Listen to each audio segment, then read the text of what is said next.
Hi everyone, today is April 7th, 2026. Today I'm going to be discussing Iran, US and Israel war. And before I do, I think it is important to state categorically that there is nothing better than peace, because peace doesn't cost much, or peace costs nothing. Dialogue, negotiation, diplomacy, they cost less than war. And sometimes the beginning of war is what we can really analyze, but the end is difficult to really predict because it can come in different way. Anything can happen in between the war. Sometimes we have seen a situation whereby when crisis begin, we think it's going to be 4 or 5 days, but in the long run, it turns to 6, 7, 5, 6, 10 years war. So I'm going to be discussing the reason why it's getting difficult for people within Iran to revolt against their leadership or the so-called Iranian regime. One, what is the objective of Israel and United States in Iran? What do they want to achieve at the end of the war? What is the strategy? So it's difficult to tell the really objective of the war or the strategy behind the war, because there are so many inconsistencies in those objectives. First, there was issue of regime change. So after the assassination of Ayatollah and some of the leadership, so there was a kind of hope within the United States and Israeli government that there is going to be a kind of people revolt and try to take their country back. But it works the other way around. It works the other way around because the people of Iran rally around the flag. Although, Trump advised or said that it's going to help is on the way. But, the Iranian people really come hard on those protesters that the then Secretary of State, Mike Pompeo, stated that the Mossad and the CIA, they are within the protester, which is one of the strategic failure, and which is one of the reasons why majority believe that the protest in the first place was peaceful, but the attack and the violence was not organic because of Mike Pompeo analysis. He tweeted that. And the other reason why it's going to be difficult, or it's difficult for the Iranians to participate in a kind of revolutions against their leadership, is that of the Secretary, the Treasury of the United States, Bison, when he stated that it was intentionally done, that they planned it was a kind of a strategic planning to bring down the Iranian currency, to cause economic hardship, so that people can revolt. It can cause a kind of internal crisis. Yes, that's another reason for coming out to the social media to say that. And the other reason is that the Iranian, they saw the way Israeli government level Gaza, of which a lot of people believe it is a genocide. Some said no country has ever been found guilty of genocide, so it becomes a topic of a debate within the international community. Although the United Nations came out with a kind of comprehensive analysis and said that was genocide because it ticks 4 out of the 5 factors, or out of the 5 boxes of being called a situation a genocide. So that's on another side. on the area of Israel and Syria. It is very clear that Israel bombed Syria at will. And I think the people or the policymaker in Iran felt, if they should allow themselves to be defeated, so it's calling like mowing the grass. The Israel government will be coming periodically to bombard Iran, so they don't want to get themselves in that situation. So because of that, they think they need to fight to the end. And people really ran the flag. It is important to also state that there is no country, no war in the history that airstrike alone has achieved regime change. There is none of that in history that air bombardment alone achieve regime change. There need to be boots on the ground. Even with the boot on the ground, it's going to be a long war. It's going to be a long war with Iran. In particular, I'm not talking about the Venezuela model. So with Iran, because the Iranian government, they have been preparing for this kind of scenario for more than 30 years. It is equally important to state that the geographical location of Iran, the terrain, is of disadvantage for the offense, but for the defense, which is the Iranian government or the people, is of advantage because they have mountains, desert. It's just a kind of rough terrain that is going to be difficult to really have a land or soldiers to be able to navigate easily, just like a flat land. Coupled with the fact that Iran is like 4 size of Iraq. So by so doing, it's going to be difficult to really have a boot on the ground that is going to cover that land mass. Plus the population is about 90 or 93 million people. So it's not going to be easy. And if you want to look at it from strategic military perspective, so you are going to realize that it's going to be difficult to have about between 1 million, if it is to be 3 to 1. So, and they have 1 million soldiers, then, US need to deploy about 3 million soldiers to have that advantage. And, US does not have that number of military personnel. Even though if they do, are they going to let everybody are they going to put all the boot on ground?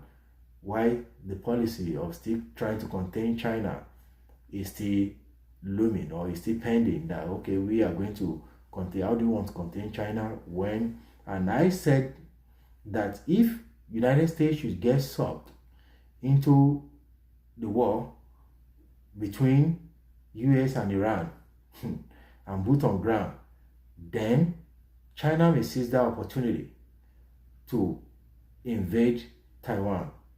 Should I even say invade? Because it is by policy that, even United States policy, that Taiwan is part of China and they recognize the one China policy. But in order for the US to protect its hegemony, then Taiwan is a good strategy to use against China, just to contain China. So China is not going to be a kind of a regional power. So if US should get stuck with the war with Iran, so trying to contain China, even now, trying to contain China is difficult. It's a big task, of which, China is a very rising power that the United States need to focus on other things in order to compete with China. I don't think it's a good idea to really have a serious issue with China, but to contain China by giving them role within international society, international community, making them, just like China has been a responsible actors, by giving them role. Iran too can be given roles, because when you look at sanctions as a whole, it does not really affect the elite. It doesn't affect the government, the leadership. it only affects the populations. So, and moreover, it is equally important to state that President Trump's statement by saying, I'm going to make sure, the civilization is going to burn, is going to end tonight. All those kind of statements is going to make people or the Iranian to rally around the flag more, because they think it's not helping them. And when they see all this bombing of the university, the elementary school, so it makes them to have a kind of even though they did not really support the government or the regime in the first place, so they need to go back to support the regime because they are bombing infrastructures that belongs to the civilians. So, and it's equally important to state that the objectives of Israel is different from the objective of the United States. And like I said earlier, Iran is not really a threat to the United States, but Iran may be a big threat to Israel because they are both competing for the region. They are competing for the region, and they are trying to, establish deterrence. So they are trying to establish deterrence. But the question is that if US is bombing Iran, and Iran is retaliating by bombing the Gulf state and the Arab nations. The Gulf states, which are the Arab nations, and Israel. So the question is that if US continue to bomb, and the Kerguelen land was bombed, which hold about 90% of Iranian crude oil, and Iran decided to bomb the Gulf states. So how does that help? That doesn't help the global system. It doesn't help the global peace. It doesn't help the global security. So it only causes more harms and more damage, strategic damage. Because if the Strait of Hormuz is closed, as time goes on, after a series of negotiation, dialogues, and everything, and it's open, then there is going to be a control. There is going to be a continuous flowing of oil. Although it may take time logistically, but there is going to be a recovery, period, as time goes on. But bombing the Kerguelen land, about 90% of Iranian oil storage, and the Iran retaliating by bombing the Gulf state does not help. It causes more harms, more problems to the global system. By so doing, I think it is important, this is my recommendation, to re-establish or to introduce the JCPOA. Although the JCPOA, which is Joint Comprehensive Plan of Actions, that was negotiated by the 5 superpower plus Germany in 2015, may not be able to handle this same situation. But I think with the introduction of JCPOA, with some little adjustment here and there, so this war is going to be contained, and that's going to be good for global peace and security. Also, it is important to state that Iran, because they tax or they toll the Strait of Hormuz by collecting about $2 million from each ships that pass by. So it may be very difficult to make them to go back to not towing that corridor.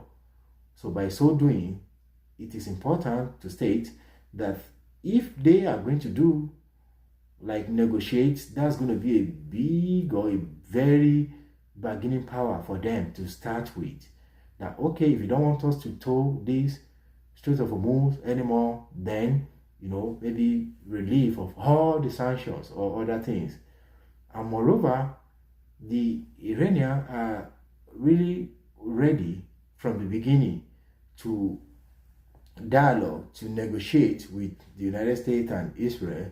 But the fact is that during the round of negotiations, round 1 and round 2, they experienced attack. So by now, that makes the issue of ceasefire to be very difficult because of that lack of trust. And I think Witkoff and the son-in-law, Kushner, I think I don't think they are very, very objective in the pattern of negotiations. Although one may argue that, they are not the issue, that the people that they reported to after discussion are the issues. But I think it is high time for United States to hand over diplomacy back to the State Department. It is high time to hand over, negotiation back to State Department and to negotiate in good faith. Why am I saying all this? Why am I doing this video? It's because I think it is important to have global peace and security, stability. We have yet to recover from COVID-19 fully. So having this war that is a kind of war of choice and choking the whole global system, I think is uncalled for. So I'm going to call on all parties to dialogue, to compromise, so we can experience global peace and security. So thank you. Please subscribe to this channel and like this video. Thank you.